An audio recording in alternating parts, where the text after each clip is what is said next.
Get ready to dive deep into Buffalo's vibrant music scene because we're stepping inside the fabulous Flamingo Lounge for the 9th season of local music magic. In the Flamingo Lounge with Rockabilly Greg is more than just a podcast. It's a collection of stories that delves deep into the vibrant musical history of Buffalo and Western New York, creating a living archive where each story adds a unique thread to the overall narrative. This season, we're taking a deep dive into the heart of the music community.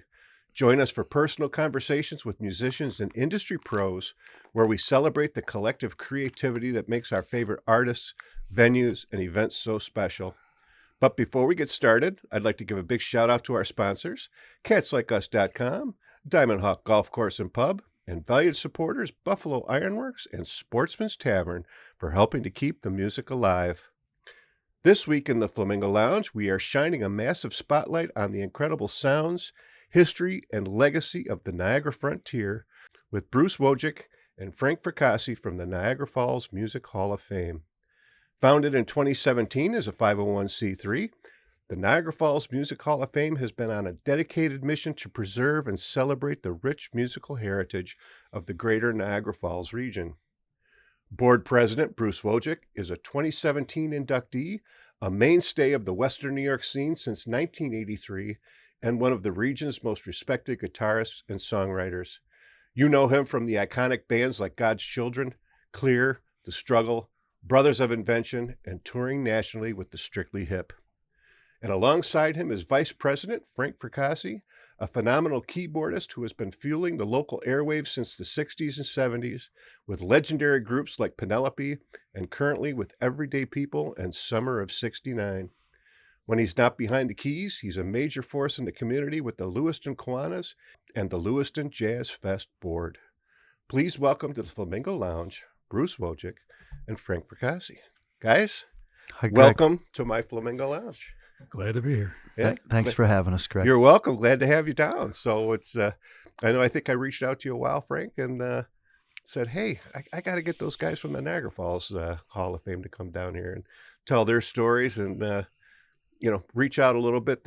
I try to encompass Western New York, so it fits, and I'm happy to have you. So I know there's different stories everywhere, so I'm looking forward to hearing them. And as we mentioned off air, I want to hear both your individual stories about the Hall of Fame, how it started, what you guys are up to as far as an organization, and of course all the standard stuff, how people can get in and nominate process, all that good kind of stuff. But before we get started, as I mentioned, I like to ask everybody if they had a aha moment when you said, music's what I want to do. And I'm going to start with you, Frank. I certainly had an aha moment because in sixth grade, we had a fife and drum group at our school. And because I was the biggest guy in the class, I had to carry the bass drum in front of my chest, and I didn't like it. So I came home and I asked my dad, I says, I had seen Felix Cavalieri and the Rascals, and I just fell in love with Felix and the listening to the Hammond organ. And I said, I really like to play the keys. And, seeing Felix with the Rascals was my aha moment that said, I really want to do this. Right. I didn't realize that I was going to have to go the classical route first because that's what my parents wanted. Okay. But then, I certainly worked with that and moved into, the late 1960s scene, and the rest is old age now. Do you think the classical gave you a good foundation for what you're doing? Absolutely, absolutely. Nowadays, they can learn completely different. We didn't have an internet. We didn't have all these different things that you could just grab and figure out a way to pound your way down in the chords. But the classical was a great way to learn timing and everything else. Right. That's the integral part of music. Yeah, I'm sure it taught you how to read music. Oh, certainly. So I'm sure that definitely helps. And absolutely helps. I always wonder how guys that, I can't read music, and I know I'm all ear, but like for playing music, I always get mesmerized that Glenn Campbell couldn't read music, but he was a wrecking crew guy and could sit there, giving music to him, and he could just figure it out like on the fly and have that feel for it. It's just it's crazy. But but at the same time being able to, I've always wanted to learn because as I mentioned off air, I sing with a buddy of mine. We do vocal harmonies, 2-part harmony stuff. So I would love to be able to look at the music and find out exactly where we are and where I'm supposed to be, not where I am.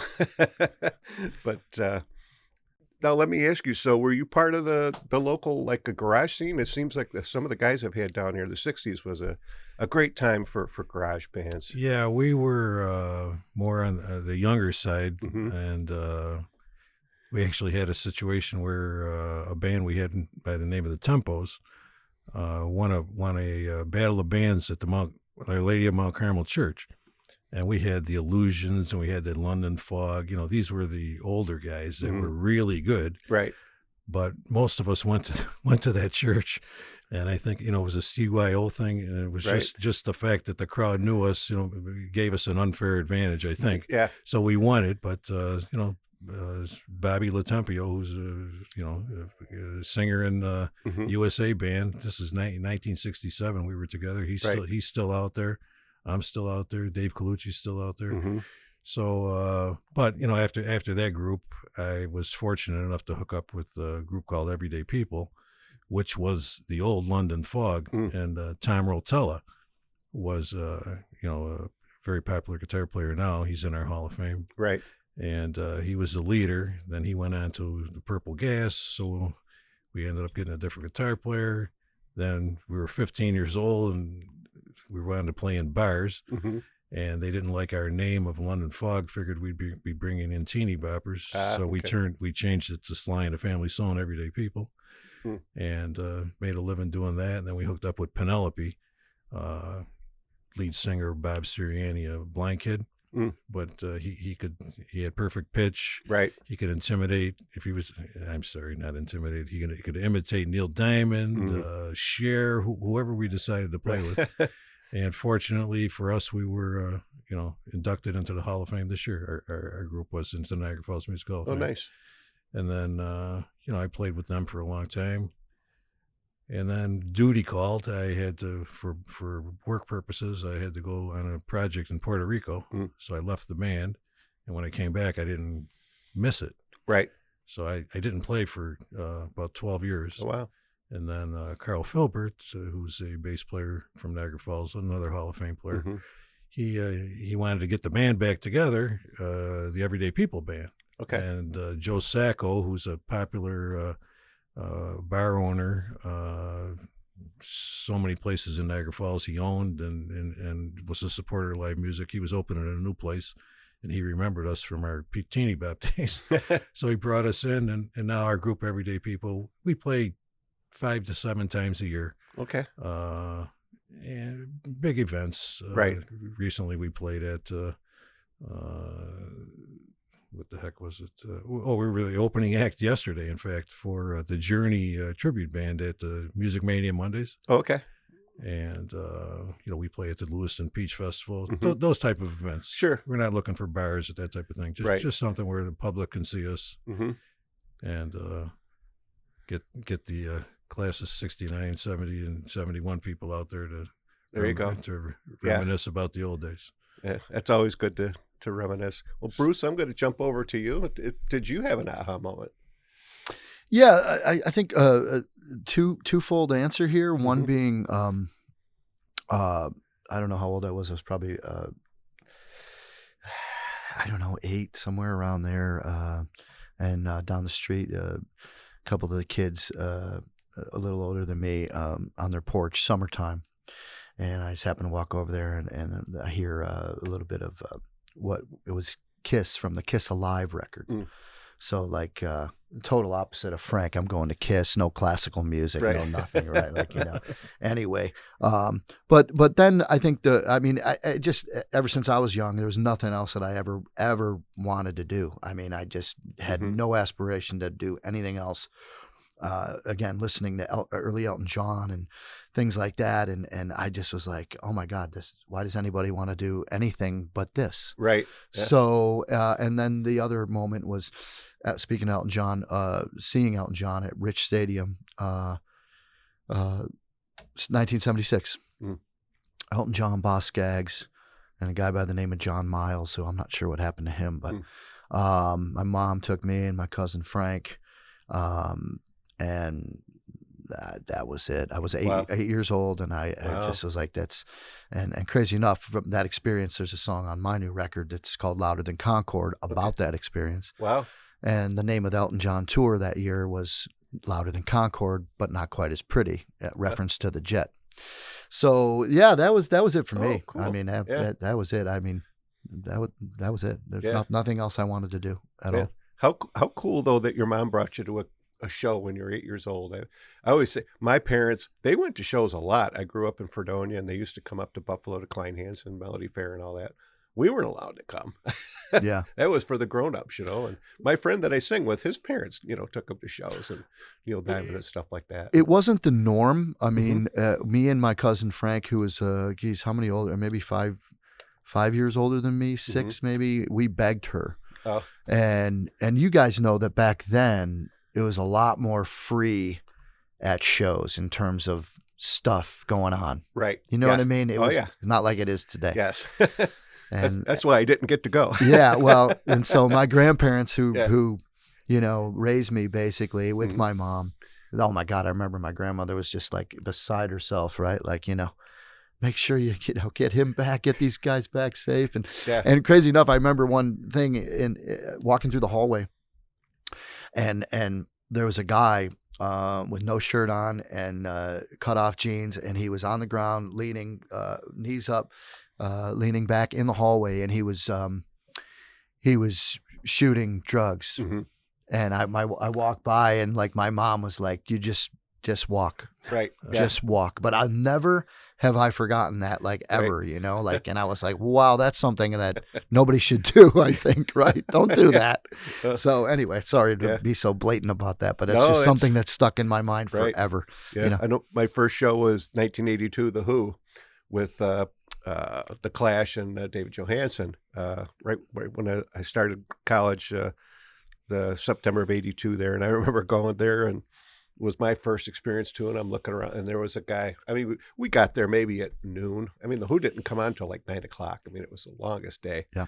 And this dude was already hammered, stoned, whatever. Yeah. And he just did a face plant right down the stairs. Bam. And I'm like, I don't think he felt it though. Yeah. Yeah. And I was like, holy smokes, Yes. But welcome to a rock show. It's a lot different today, that's for sure. Yeah, it's a lot different. So and I'm going to come back to you, Frank, a little bit. I know in the bio in the opening, you're part of the Lewiston Jazz Festival board. Yes. Yeah. Yes. My birthday is usually around that weekend in August, and I go every year. That's last weekend of August. Yeah. Friday afternoon and all day Saturday. Yeah. It's quite an event, and it's a free event. Yes. And it's the hardest part is finding the funds every year to put on a show like this, and every year it gets more expensive. Mm-hmm. If it's not insurance, it's the cost of the musicians, it's the cost of the stage, it's the cost of the generator, and the cost of the cleanup. Mm-hmm. But we have a dedicated group out there led by Billy Savino, who's our current chairman of that. And we also utilize the Lewiston Chamber of Commerce, Upward Chamber of Commerce. Right. We actually contract with them, and they assist in just about everything that we have to do out there. So it's 2 days of great music. Multiple stages going simultaneously, headline acts. Mm-hmm. You really need to be into jazz to know who the people are. Right. But it's also a community event. Mm-hmm. You're going to see strollers out there, and there's vendors, selling anything you can believe, and it's just a great event for the village of Lewiston. Yeah, no, it's great. I know my father-in-law, my wife's from Lewiston, and his next door neighbor across the street's Carol Collado. Okay. Yeah, and I love Carol, and Billy just took over for her this year. Right. Okay. She's been in charge since the inception. Mm-hmm. Yeah, and I know I also do some in my day job. I do some graphics and website design and stuff. And we actually worked with Tony Zambito on his Jazz Buffalo site. So I know Tony's quite involved in that. He's too, our which is- musical director. Yeah, Yep. yeah. So He books the acts. We give him a budget, and then he Right. goes over it. But he, yeah, that's right. You come up with the funds, Tony. Right? That's it.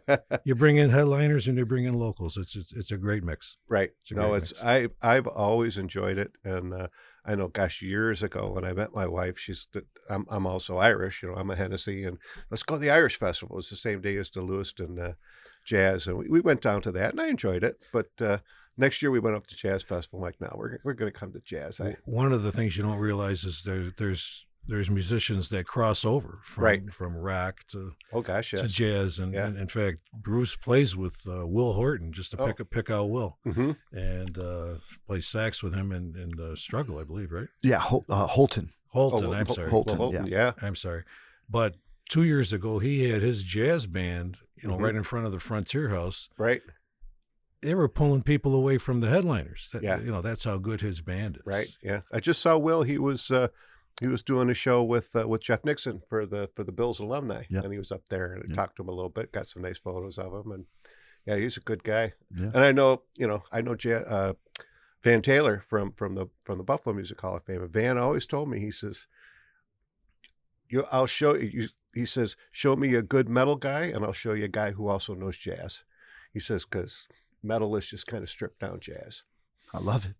He's like, yeah. He says, don't ever discount these guys that it Yeah. looks like it's easy. He says, no, those guys know what they're doing, Yeah. and they make it seem simple, right? That's right. But it's not. That's So, right. Yeah.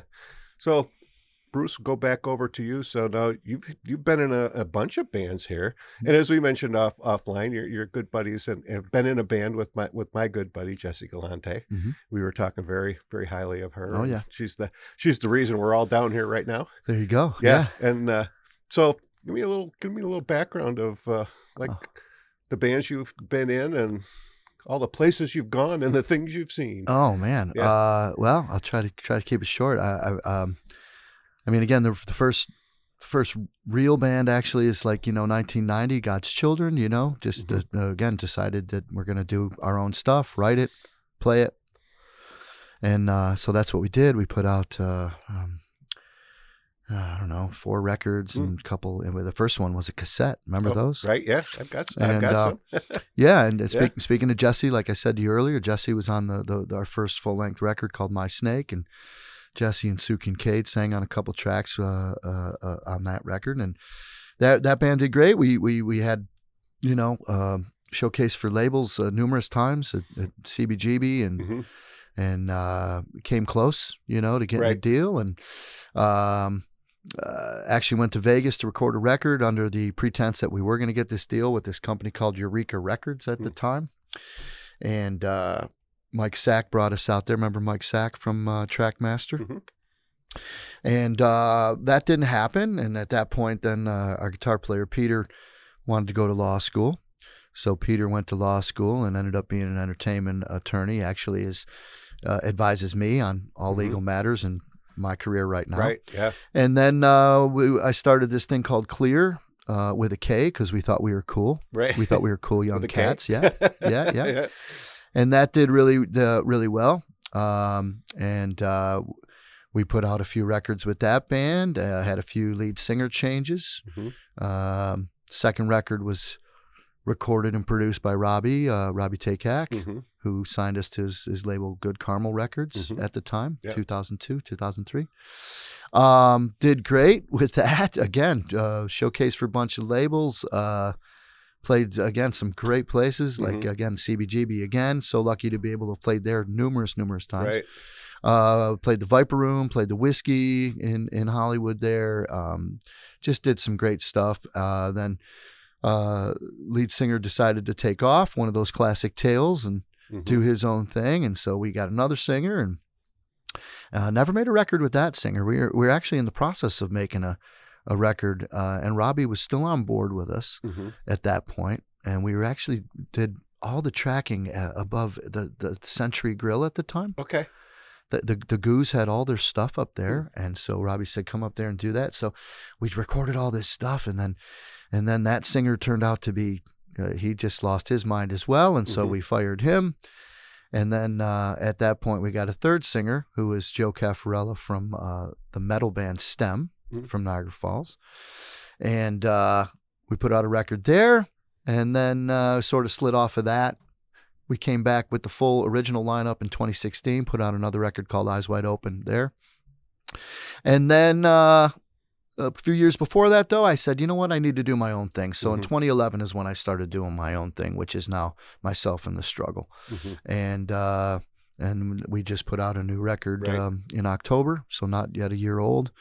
And just been blessed. I've been blessed to be able to just, write a bunch of songs with different people and been able to record them and have people like them, and, just been blessed. And, and somewhere along the way, I find myself in the Strictly Hip. Oh, there you go. Which we're all from Western New York, Canada right here, Tragically Hip fans, most of us. And so I've been doing that for 17 years. Wow. Crazy how long time flies. And what's funny about that is that I wasn't even supposed to be. They didn't ask me to join that band. There was a side project going on. They were doing a Toby Keith thing. Okay. Crazy enough. So I got asked to do that. And I'm like, well, you know what? Yeah. I mean, I like playing, that kind of, those kind of guitar things like that. And so I ended up doing that for about a year. And then there was a gig in Orchard Park where I thought was a Toby Keith gig. And I pulled up and I'm like, I see Strictly Hip on the marquee. And I'm like, I go, well, what is this? And they're like, oh, you're going to be fine. And that's how I got into the literally that's how I got into the Strictly Hip. And I've been there ever since. So, that about does it. But, songwriting is, when I was young, you asked me about my aha moment. I never thought there was an option to not write songs. Right. I'm like, well, this is what you do. Right. Sure. Yeah. So again, that was the path that I went down. And like I said, I've only been in a couple cover situations. One being Strictly Hip, and then me and Jamie Halko have been playing together for 26 years. Crazy enough, doing our acoustic duo, which we do things and twist it our way, basically. And and that's it. Another, it was in another band, original thing. One of my favorite. I get to say this because I didn't write the songs. Okay. But 53 Days was a band from the 90s, in the 90s, and early 2000s. And I was fortunate enough to be in that band with those guys, John Moore being the singer-songwriter. And man, me and my drummer, Denny, he was a drummer in Klear too, at a gig last week, struggle gig. He was like, I listened to Hot Water Music, which is one of 53 Days records, like the night before. And he goes, is that just, I go, absolutely, man. I mean, just some great music that's come out of here, not even including myself, some great music come out of Western New York, especially in the 90s for me. That was a really, really great time. Right. A lot of people being amazingly creative and so forth. But everybody has their generation of that, right? So, oh, yeah. Yeah. Yeah. There you go. What do you think about what's coming out new now? Like on a big scale, like, like even locally, like, somebody asked me about the local thing, and I'm just not in tune with it, to be honest with you.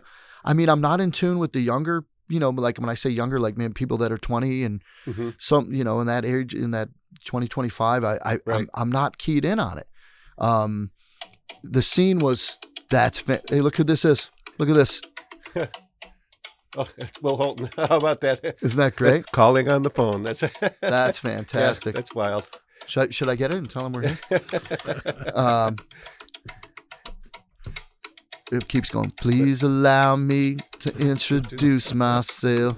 I'm a man. That's not what it is, but that's what I sing at the time. So anyway, I'm not keyed into what's really going on. So I really don't have I do know of a couple people, like I know Erin Hoyle, who is Jeremy Hoyle's daughter, who I'm in with the Strictly Hip. She's doing some great stuff right now, writing some great music and doing her own thing. But again, I'm just privy to that because, but as far as like big stuff, I mean, again, I know my son's been playing me a band for quite a while now called Treaty Oak Revival. And they are like a Southern rock kind of thing. And it is fantastic, Right. you know. Are they local guys? No, No, no, no, okay. no, no. So again, I'm veering from the local thing, Right. but you know, yeah, I'm just not keyed in on it. I'm Mhm. sorry to say, it's just Right. different. It's different the way that we transfer all this information nowadays. I'm not getting it Yeah. to No. me. So Yeah. No, I've been very fortunate. The only reason I'm keyed in is because of this podcast. there you go. You know, I've had some great young musicians on. I mean, talking 20, even with the Sportsman's Foundation, we sponsor some kids for the Borderland Band Camp. Hmm. And I had 4 of them down here last year after band camp, and 13, 14 years old, 15, and they were great. Yeah. They were energetic, they were talkative, they had Hmm. great personalities, and they know their stuff. I Yeah. mean, one of the kids, of course, was Eric Crittenden's daughter. So Oh, there you go. when you've kind of got that There you go. Yeah. happening at home, it And you know kind of rubs off. what's and- crazy, Greg, is a little footnote on Klear is that I forget this sometimes, but the second version with the second singer in Klear, Eric was in the band for okay. about probably for almost that whole period of time. Oh wow, Yeah, we Yeah. had Eric in the band, Will was in the band, we Mm. had another couple horns, and yeah. it's funny. That's funny. Yeah, again, that 1 degree of separation Yeah. around here. Yeah. And kind of using this to segue into the Niagara Falls Music Hall of Fame is I know there's a whole bunch of great young folks coming up. Got a lot of future Hall of Famers, I think, Yeah. in the entire area, even down in the southern tier. I've had some folks, Springville and Fredonia and Yeah. Buckner and all that down there, and good stuff happening. Yeah. So let me kind of use this time to kind of venture into the Niagara Falls Music Hall of Fame. Now, how did that get started? I mean, you started not too long ago, right? So they started putting the concept together in 2015. Mm-hmm. In fact, 2 present board members, Don Mitro and Joanne Simon, were part of that group. And I think the original leader was Bill Phillips, bass player. Mm-hmm. And there were other people on the board. And little by little, it came into fruition. And as it got out on the street, there was going to be a Hall of Fame. And, Mhm. Everybody that had played guitar or drums or whatever thought they were going to be in it. And, Right. then it comes together with a story. Right. There's a way that you have to qualify to be a member. You have to define all this because it's, as we like to say, it's not a popularity contest, Right. although many people would think that. Mm-hmm. So the bass group got together, and in 2017 they were able to put their very first induction ceremony together. And guy sitting right next to me, Bruce, was one of the original, I think, 8 inductees. Mm. But to get the thing started, they recognized all the previous band leaders, Okay. from the 40s, 50s, and 60s. Mm-hmm. And, it was quite an event. It was oversold. I mean, the place they had it at the LaSalle Yacht Club, they couldn't fit everybody in Right. there. Huh. Because there was just so much nostalgia Yeah. of how because you went from the big bands, the horn bands, to some of the rock guys, because once the Beatles hit, everybody Sure. bought a guitar or Right. whatever. But it was long overdue, Mm-hmm. and there's such a history of people Mhm. that have come out of the area. That have made it or just made a career of it, working it as a second job. Right. And Yeah. it really took off after that first year. Bruce, you became a board member in 2018? I think so, give or take, right? And I A think year? I'm 2020. And Okay. after I had inducted a fella, I just loved the concept of what was going on. Mm-hmm. And all these people, and you finally see them being honored. Right. And then when you hear about Tommy Tedesco, or you look at a guy who revolutionized the drum industry with Joe Collado, Right. Yeah. and Jack Gavin. I mean, I knew his father. His father owned a company that did tours. Mm. And Jack ended up playing drums for Charlie Daniels for 14 or 15 Wow. years. And Yeah. here's this guy that was younger than me in school. Yeah. And his name's on all these albums. It's Mhm. it's just something like that. So, and they always knew that the Buffalo Music Hall of Fame existed. Mhm. So there's no secret that between the website and talking to the various members of Mhm. that, some of the bylaws and just the basics of how to put Sure. this organization together mirrored that. Yeah. And in fact, we've met with them on some occasions, talking about commonalities and so on and so forth. And we've become what we've come now. There's Mhm. over 120 inductees.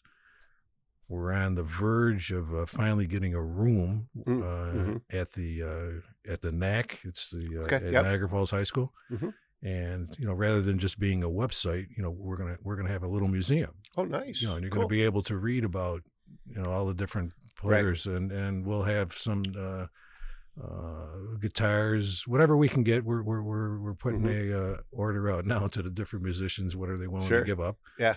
Just so that hey, what is this Niagara Falls Music Hall of Fame? Well, hey, go over there and look at it Mhm. instead of Yeah. just hearing about it. Yeah. So it's really come a long way. We have that year-long thing where people, how come this guy didn't get this, and you can't say nothing, because it is what it is. Right. There's a process. Yeah. And you must follow it, and you Mhm. must keep it within the organization. Yeah. And that's what we do. Yeah. Well, I always say, as you can see from here, I like the Stray Cats, and they're still not in the Rock and Roll Hall of Fame or Brian Setzer Orchestra. So it'll come. How long did it take Rush to to get into the Rock and Roll Hall of How Fame? about But Chicago? How long Chicago, did it yeah. take? I mean, there's it goes on and on and on and on. And Mhm. I used to actually run our ceremony, so I was never on the nominating committee. I didn't want that. Okay. And but I ran the ceremony, and it was someone would always invariably say the same thing: "How come so and so?" and Mhm. blah blah. And as you know, you can't put 50 people in 1 year. It's just that's just too much, and it kind of dilutes the whole point of the thing. So you do have to kind of look, and I know it's a very formal, and it's a very serious thing for everybody who It's does very it. serious. Again, I I remember being at Music is Art years ago, and some dude comes up, we had a little display for the Buffalo Music Hall of Fame, and some guy says, how do I get in? I've been playing guitar in my bedroom for 50 years. And I said, well, that's good. Have you ever done anything outside? No. I said, well, no, that doesn't get you into the Hall of Fame. Well, it might be the same guy that says, hey, I recorded this CD 5 years ago. Yeah. When I started, you had very few opportunities to Mhm. to record. Right. You really had to be at the top of your game. And there weren't that many places, Mhm. especially in Niagara Falls. Right. I mean, we had Vince Brundo Music upstairs, Mhm. and Buddy had a recording studio there, and there was a couple other satellites. But this is what, as becoming a board member and an officer, it's just widened my scope of how this thing has come from the Beatles Mhm. and the guys before them to what it is now. I mean, Right. such a great industry, but it's totally different Mhm. and how you do things. Right. And I know mean- it's I'm going to bring this up because I have a high school friend of mine, Frank Polano. His father was Frank Polano and was a professor at SUNY Fredonia in music. His mom was my my elementary school teacher, music teacher. But his grandfather, Frank, was from Niagara Falls. When I had my 40th high school reunion a few years ago, he says, "Yeah, I was talking to my dad, and he asked me if I knew this guy Tommy Tedesco." And I said, "Well, yeah, of course. Who doesn't, right? If you know the local history." He says, "Well, my grandfather supposedly helped teach Tommy how to play guitar, because I guess he was some major, big band kind of guy way back in the 40s Okay. and 50s." Mhm. And I'm like, that's crazy if that's true, And unfortunately, his father passed away. I was trying to get him on to tell their stories, but Greg, those are the things that we're looking for, Yeah. because yeah, as the older generation leaves us, right, so does the story, so does the Exactly. nostalgia. So and we've had a series of older musicians that have worked along with us, but they're dwindling in number. yeah, And those would be the things that we need to know. Who taught Tommy? yeah, Right? yeah, What happened to him after that? right, yeah. Because I've heard that oh no, so and so taught Tommy, and I'm sure there wasn't one person specifically, but lot of people had that, but it was interesting that he just kind of pulled that name, out of his hat. It's like you just don't, like Tommy's like not a outside of music circles kind of a name that everyone just knows, like a Johnny Cash or something like that, right? Sure. So it's you got to kind of know your stuff if you're dropping a name. He was like a behind that, the scenes guy. Yeah, so I'll have to get together. I know we've got our 45th coming up next year, and I've been trying to get Frank and his mom, because his mom's still around, and to talk about how they got together in the early 60s and what they were doing, and it was pretty cool to hear some of those stories. So I have to get those down, because it's like you said, we're gonna lose them. We need to find out about them, and we need the public to help us by nominating them. Right. And at the same time, if those folks are around, I would love to have them as a guest on this podcast, so we can document those stories, because that's exactly what this is all about. We found a local guy from Niagara Falls who's in the International Polka Hall of Fame. Oh, wow. So how could he not be at least considered for the Niagara Falls Music Hall of Fame? Exactly, And yeah. he's still alive. Right.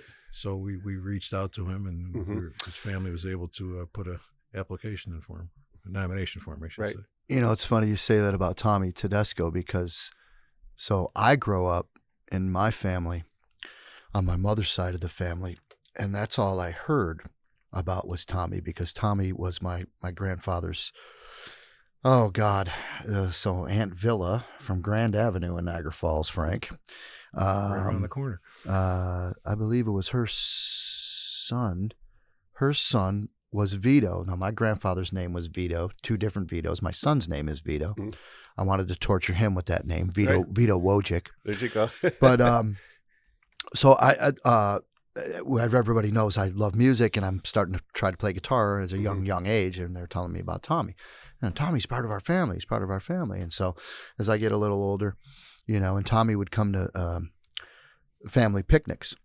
I've got a great photo of us. I had to be, I don't know. I definitely was in my teens. So, but a great photo of the whole family with Tommy and me, and me and Tommy both have no shirts on. Which is great, right? But anyway, so Tommy was like my mother's brother, my Uncle Frank. That was his best buddy, even though they were family. They were like, because my uncle lived in California. Okay. So this is a great little story. When I started subscribing to Guitar Player magazine in 1982.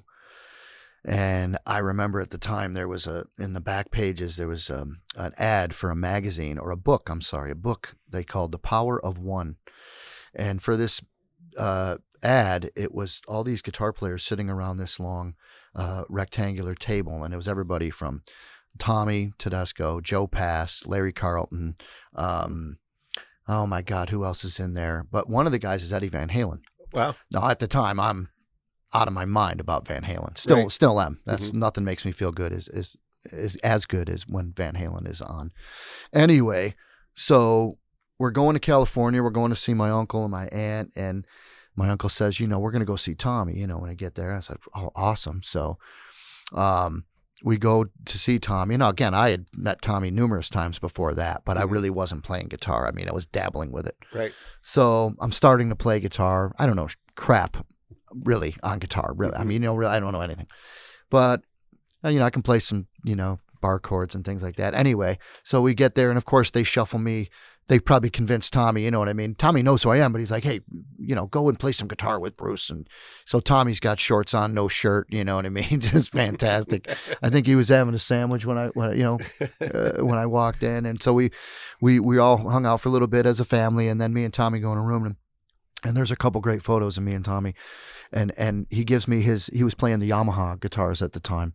So like Yamaha 335 style guitars, and gives me one of those guitars, and he's got his classical. I mean, that's all he did was sit around the house with a classical guitar and just watch TV. I mean, at that day, just was not out of his hands. And he's like, well, what do you want to play? I'm like, oh my God, don't do this to me. I don't know what the hell I'm going to play. I don't know anything. He starts playing something. There's a picture of me playing a bar chord. I'm playing a bar chord with Tommy Tedesco. You know what I mean? Like this classic, right? And, but it was just thrilling at that time. Again, like all I could think about was that ad of him and all those guitar players, including Eddie Van Halen, for this book.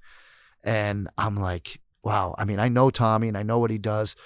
It didn't hit me until later in years, again, with my musical knowledge growing, but I'm like, Eddie and him, they're hanging out, they're doing whatever. I'm like, this is just out of control. And those are great memories to me, man. Just amazing to have Tommy as a part of the family growing up, I loved hearing the story about how he was in the studio and people were like, Tommy, what the hell are you playing? And he had the music and he says, oh, and he flips it upside down. He was playing it upside down. He could sight read so well. Yeah. That's... Yeah. I remember this one he'd said about, I think it was playing the mandolin. I think, and I hope I'm not wrong, but he was like, the tunings. I was just tuning for the mandolin and whatever. And he was like, oh, it sounds like a mandolin. So I just tuned it, and played, like, I don't know if he tuned it to a kind of a standard tune. I don't know what he said, something like that, I thought. And I was like, oh my God, that's great. I ended up getting a banjo years later, like a 4-string tenor banjo. And I'm like, well, I'm going to cheat on this. I'm going to do what Tommy said. I just tuned it to, D, G, B, E, and played some stuff and sounded like a banjo. Now, not doing banjo licks, but recording. Oh, there's a banjo on that, right? So anyway, but he was fantastic, man. He was just the best. Yeah, it's and right here from Niagara Falls. Niagara Falls, USA. Man. Pine Avenue, the Como restaurant, right, Frank? Yeah. Go to the Como, have some gnocchi, and oh my God. I remember in 2017, the Buffalo Museum of Science had that guitar exhibit. Yeah. And we had the 7-1 Picks room in there. They reached out to the Buffalo Music Hall of Fame and says, hey, can you get some guitars? And Tom Lorenz was able to, I guess he knew the family and he knew Denny and he called up and said, can we get a guitar? And of course, we got that 62 Telecaster that he had all the names scratched on. And and had that right there in a case. And it was, you kind of heard, when you walk up to it and there's the glorious, the halo and the whole thing. And glorious. And I remember the guy who had the exhibit that they hired at the Buffalo Museum of Science. He's like, how did you get that? Yeah. He says, we've been trying to get one of his guitars forever. Yeah. And I guess the story was Tom had told me that, he reached out to Denny and Denny was like, I don't know. And, this really doesn't leave the house. And Carm, his wife, said, give him the guitar. Let him show the guitar. Yeah. And ironically, the opening night of that show, she passed. Crazy. Yeah. Yeah. So that was, I mean, I grew up calling, that was Aunt Carm. I called her, even though she wasn't, but, part of the family, but I called her Aunt Carm. And we just talked to Denny. Man, time flies now. Was that last year? So Denny was here, and so the latest film that Denny did was called Immediate Family. Okay, yeah, I heard about that. And that's about like that California crew, like Waddy Wattel and Russ Kunkel and Lee Sklar and those guys. And so he came, and Frank, you went, didn't you? Went to the North Park to see I didn't. You didn't make it that night? No. Okay, I thought you went, but so yeah, it was always great to talk to Denny, man. Always great to talk to him. Yeah, it's so cool that this kind of history is here, in our area, and I just like to jump from the rooftops to say, don't you guys know what we have right on here? Harold Arlen and Yep. all those great American songwriters, and you go back, like you said, Frank, the 40s. I mean, there was big bands playing every day of the week, every club, up and down around here. Yeah.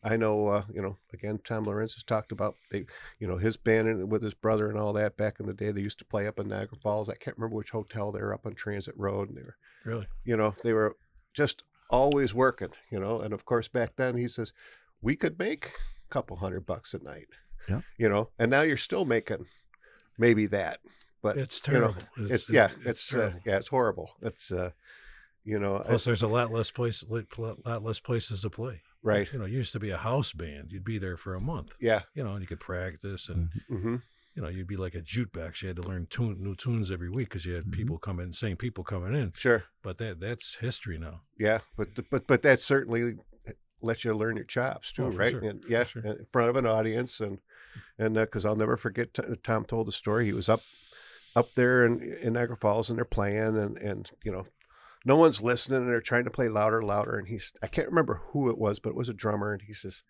you got this all wrong. He says, let me show you. And the guy goes to the drum and he doesn't even pick up sticks. He just starts tapping on the cymbals, pop, ba-da-da, pop, pop, pop, and starts, crescendoing a little bit. And all of a sudden, everyone stops and looks around. He says, if you want to get their attention, don't get louder. He says, get quieter.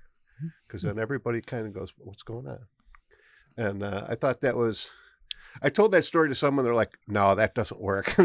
We've tried that. And I'm like, I said, it evidently worked for them because everyone kind of went, oh, what is that? Yeah. And I know I've had an experience with the Buffalo Music Hall of Fame. My buddy and I were fortunate enough to sing a song for when Jackson C. Frank was inducted.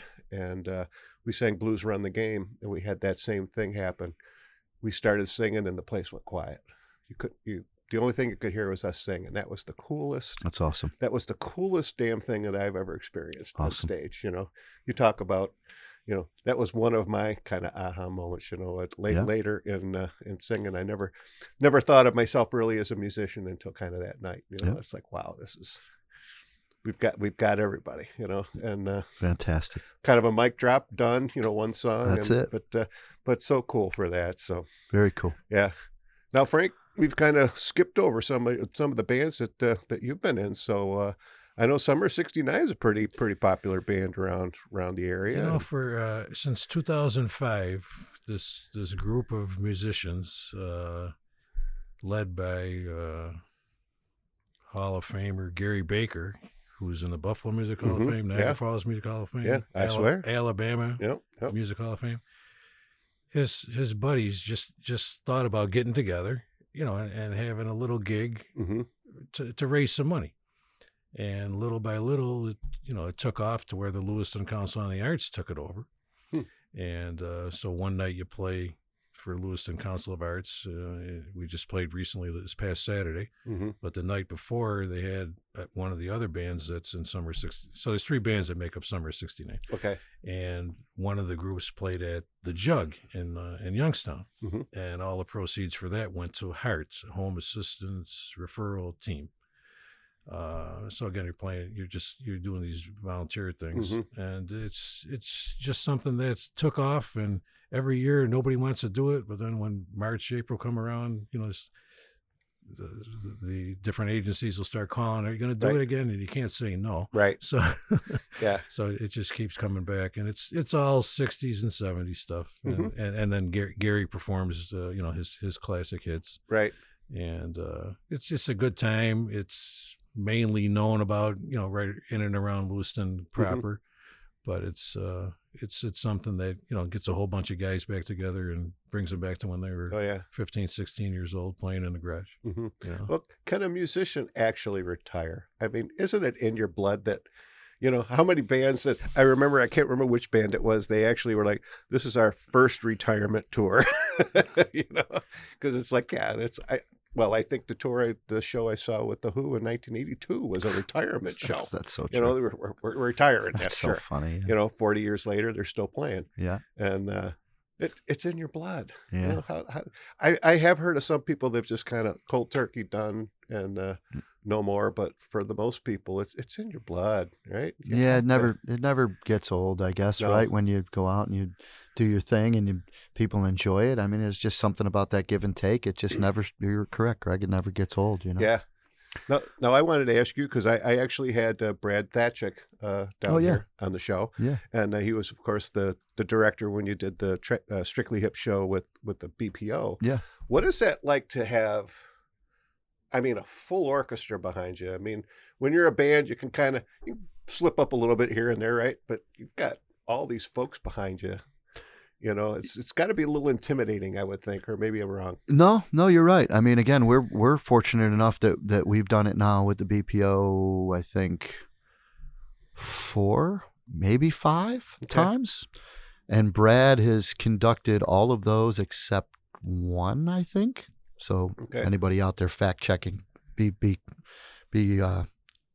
cool with me and my facts. But first of all, Brad is awesome. Love Brad. Yeah. And Brad loves, he loves rock music, which is great. Doing what he does. Me and him will find ourselves talking a little bit about Iron Maiden sometimes when we're waiting for the show. But so to answer your question, the first time, absolutely. totally intimidating. Mm-hmm. I mean, for a couple reasons. We from the get-go, we started doing it with no, I'm sorry. The first time we did it, the guitar players and bass player, we used amplifiers. First time we did it, we were outside. It was at Canal Side. Okay. And ended up being a huge day on Canada Day. It was just absolutely a glorious day, something I'll always remember. But we used amps, and then after that we got, so many players now, not everybody, but they'll use these devices where you go direct. You won't use an amplifier. It just goes right into the board and you get it back in your monitor or in-ear monitors. So, but back to being intimidated, because there's charts. So you can't veer, if there's any, you can't veer from that. It's got to be right on the money. Tempo's got to be right on the money. And the songs, again, whatever way the chart is written, you can't extend an ending. You can't freeform it at all. It's boom, like that. Right.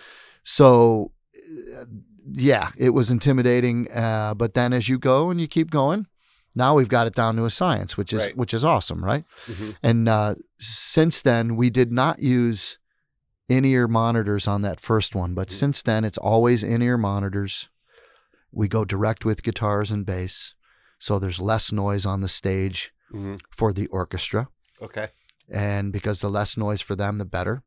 And it's still a thrill. I mean, when I'm doing it, we just did it in May, and when I turn around, I'm like, oh my God, this is so cool. I mean, it's just absolutely so cool. Yeah, so, a couple of my high school friends came in from out of town. My good friend Lois, hi Lois, came in from Fairfax, Virginia, and our friend Mackenzie came in from Austin, Texas. And they're like, yeah, that was cool. And we were able to go the next day to see Leslie Odom Jr., which was awesome too. Yeah. And, and again, pops, so rock and pops with the orchestra, which is cool. And, it's amazing. It's truly, seriously, we're so lucky to be able to do it and continue to do it. And it's just really, really cool. I mean, to hear that behind these songs that you played for a long time, that glory, that is just amazing. It's just crazy. It's just awesome. And not too long after that, I interviewed Sally Andolina, which, on clarinet. And he was doing the patriotic pops there a couple weeks after. And he's like, I'm going to do sing. I'm like, oh, I have to go to that show. And that's my favorite. I love awesome. That drum, that boom, boom, boom, boom, boom. It's just, you talk about, getting to you. That just gets into my to my veins. And that's what it's all about at the end of the day, right? Yeah. When it does it to you like that, it's amazing. And it's funny because we sat down low, and I said to my wife, I says, we sat up in the first balcony for the Strictly Hip show. I said, I liked it better up there because I could see everybody. Yeah. You can really see the whole. Yeah. You got the scope, and of course, the sound in that building is, unbelievable. That's another thing too. I mean, for us to be able to play in that building, right? We've done it in that building now. I think twice in that building with the BPO. The first time was outside. We did one at Batavia Downs outside. Okay. But I mean, when you're in that room, it's Kleinhans is, again, I've used the word glorious a few times today. I'll continue to use it because it fits. Right. It's amazing. Yeah. Amazing. And the sound guy, Bob Hillman. Yeah. He's one of our inductees. Thank you, Frank. Music Hall of Fame. Yes. Thank you, Frank. Good. Yeah, good stuff. People always get kind of annoyed with me because I'll mention a musician. I'm like, they did this. There's a connection. It's like, do you have a connection for everybody? It says, actually, quite honestly, sometimes there is. And, of course, there's the Elvis connection with Joe Gershio. And of course, Tommy played on the 68 Comeback Special. I got a picture right over there of him with the director. And it's like, wow. That's crazy. Never knew that until recently. And we're looking for a Tuscarora Indian, Ben Hewitt. Okay. And some more information. He passed away several years ago. Okay. But he supposedly had some gigs with Elvis. Okay. And he recorded a couple tunes. I have a 45 of Ben Hewitt. Do you? Yes. Yeah. I'll show it to you. Because I've been trying to track down through the elders at Tuscarora people that know him because he left rather young. Okay. So he's not as popular as someone who, in the home base if he had stayed. But he's another one where we're trying to reach out to someone who knows him because he belongs. He belongs for his. Wow, I'm so sorry. I was going to say Will wants to really get a hold of you, doesn't he? Well, you know what's funny, guys, we're going to go right back to Ben Hewitt, but so this is funny. Don't laugh at me as this thing's going off, because anybody who really knows me will know, as Frank does, I just got this thing like maybe a year and a half ago, somewhere around there, maybe 2 maximum. Just totally did not want this. Never had a cell phone. Right. No. I didn't want it. I'd write my directions down for a travel gig. I just, whatever. Yeah. And so I just got, so I don't laugh, but is it one or you have to push 2 buttons to turn it off? Because I don't know. Well, mine is on the side. You can silence it. Oh, you can silence it? Yeah, I'm clueless about all this, guys. I don't silence you. No wonder you don't know about the young musicians. You know the best way to silence it is if I go in front of the house here and just throw it in the middle of the street. There you go. That's the best thing to do. Well, quite honestly, I'm surprised you can get a signal down here, because this is like a bunker down here. Well, back to Ben Hewitt real fast, and I'm sorry for that. Second interruption. This is great. That was my 82-year-old mom, though. God bless her, who's like, she still works 4 days a week in the summer selling tours in Niagara Falls. Oh, wow. God bless and so her. she's home, and she's like, she will always call me. I'm like, make sure you call me, let me know you're home and everything's good. Okay. So before she has a Newport and a half glass of wine. Anyway, so Ben Hewitt, the first time I hear this song, right, when we were looking, we got some information on Ben Hewitt. Mm-hmm. I can't remember the name of it, but within a couple of days, we did a travel gig with the Strictly Hip, and I'm showing it to Frank. Not on my phone. I had him look it up because I don't have internet on the phone. That's crazy. I don't know why you guys would do that. That's the next steps. That's baby steps. Right? That's ridiculous. Why would you want to do that? But so I'm like, is this song cool, man? And it's got to be the 45 you have, which I can't remember the title of the song. Yeah, I can't. But it is killer, man. Mm-hmm. I mean, it reminded me of like a little Richie Valens-y, that kind of vibe, and I was like, this is fantastic, man, so. Yeah, anybody who's got info on Ben Hewitt, let us know. That'd be great. That'll be cool. I'm going to ask a couple folks. So Thank you, Greg. Because I just had an episode with folks from the Iroquois Cultural Center down in Salamanca. So I've been trying to do some more shows on Native American music. Awesome. And all, their strict Native stuff. And I was very fortunate to meet Kevin Nephew through work, who's the executive director for the casinos up there in Niagara Falls, and all of the Seneca casinos. And he's been very, very nice to connect me with folks. And I said, I really want to kind of get to know this and talk about it. He says, but don't forget, Greg, we also have a lot of good blues guys, a lot of good jazz guys. Mm-hmm. He said, just because, we're Native Americans doesn't mean we can't. Sure. We're not playing secular music, if you will. Right. And so I'm like, and of course, Freight Train Parker is one that comes right to mind. Right? Absolutely. And which love Freight Train, wish he'd play, Yeah. But I know he does pick it up every now and again. Right. But because I remember mentioning I grew up in Fredonia, and they have a blues fest every year. And my brother passed a few years ago, but I always used to go down and we'd enjoy the blues fest and have a few too many beers, but Freight Train was playing in the park, and I told my brother, he says, I want to go over to this one bar and see this guy. I said, you got to see Freight Train. And he's like, okay. And he's looking at me. He's like, damn. He says, boy. He says, I've never seen anyone lead a band with a bass.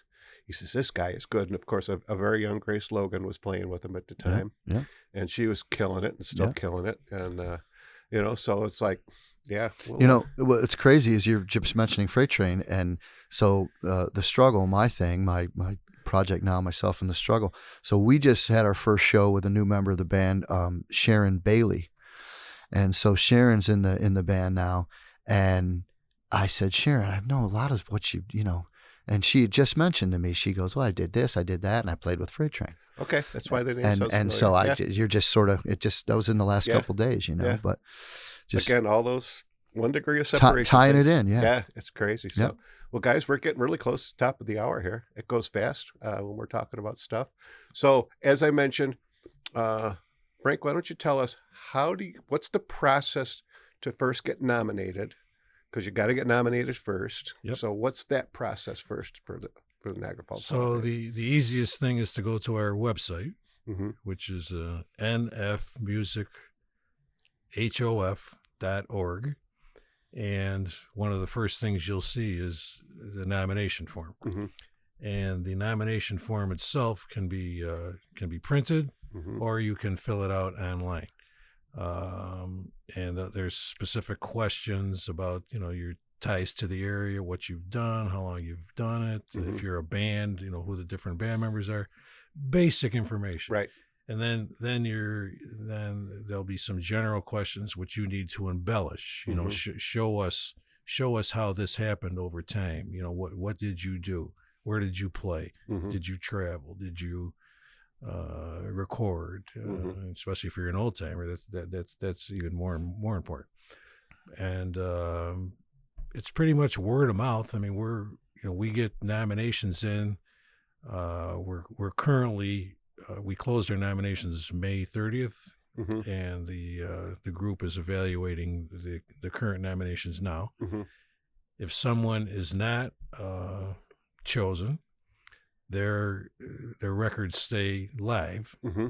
and every year we ask them to, if there's anything they want to change, they can change, Mm-hmm. and if not, it's still a living file. And when we start the process every year, they're looked at just like a new nomination. Sure. And we do a lot of like Bruce will play at some events, and our volunteers will go there. We'll sell some merch, and we'll have nomination forms available. And we just did the 50-50 the other night at the music Mondays in the town of Niagara. Okay. So Bob Kaczynski, who's the announcer for that, he let me get up and talk a little bit about our group and what Mm-hmm. we're doing, and we've done that. We're going to do it again next week for the Nerds Gone Wild. Okay. So we're out there preaching, and we're out there trying to raise a few bucks, so that our end result is that we have this museum, Mm-hmm. similar to what Buffalo has. Mm-hmm. So it's a real place where you can go. Yeah. And Yeah. we have a scholarship now. Oh, nice. Okay. In fact, the last we started last year. The winner actually came out of Newfane. Lived in Newfane from Wilson, and this year's winner came from Lockport. Oh, okay. Nice. They have to be a student that is enrolled into college for music, Okay. and that's the main criteria, besides their repertoire. And even though we're the Niagara Falls Music Hall of Fame, Mm-hmm. we're covering the whole county. Okay. And interestingly enough, between Lewiston and Niagara Falls, nobody was going to school for music, so Right. they couldn't even get a nominee out of there. They certainly have people in programs. Mm-hmm. We're trying to reach all ends of the county. Mm-hmm. And I don't know, maybe at some time, Bruce, we might have to change the name to Niagara County. Who knows? Well, it's We're greater Niagara Right. Falls. Yeah. Our president, who got us as far as he could, Pete Penelope, who passed away recently, he was on board with that. Bruce took over, and we're still working on that. But we want to, we have to represent the whole area, Right. and we're working hard at that. But again, for the nomination process, it's nfmusichof.org. The nomination form is there, and it's a simple process. And if you need help, you can reach out to any one of the board members, and we'll be willing to help you. Well, I will have the link at rockabillygreg.com where you can see all this great stuff. I'll have links to your website and the forum, and I'll have bios on both of you. So for everyone who's listened, you can get a little bit more information and go out and see when you guys are playing with the Struggle, and maybe get up to Niagara Falls to see, to the ceremony, and check out some of the November 4th. Okay. At the Bear's Den at the Seneca Niagara Casino. Okay. Mm-hmm.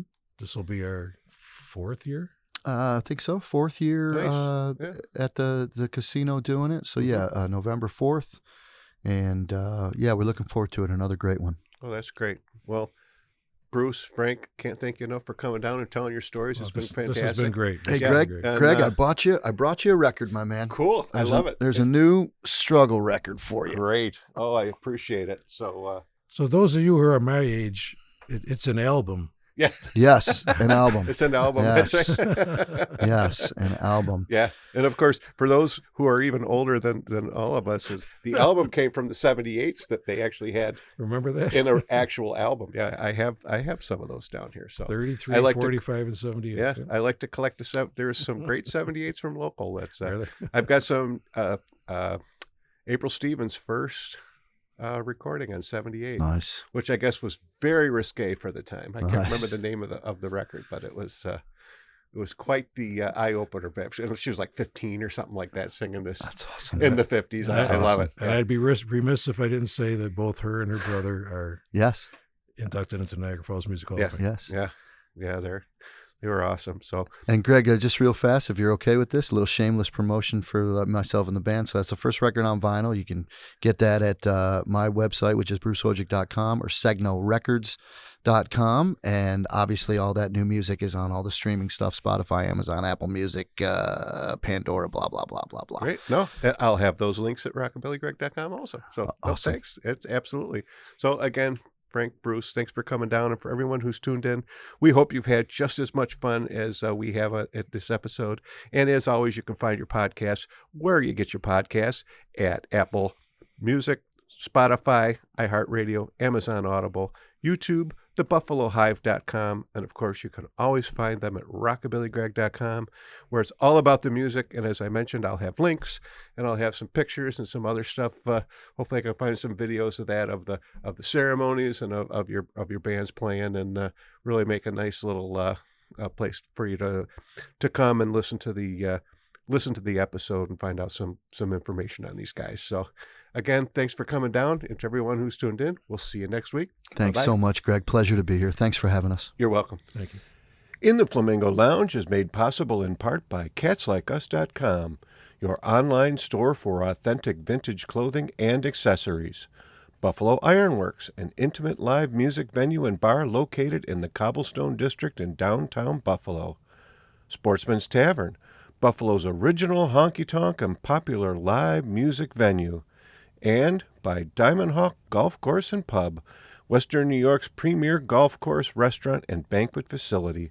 At the Hawk, the bar is hopping year-round with live music every Wednesday, Friday, and Saturday, and some other nights, too. Tune in for a new episode every Saturday at 9 a.m. EST at rockabillygreg.com, where it's all about the music. Bark, Zoe, bark. Good girl.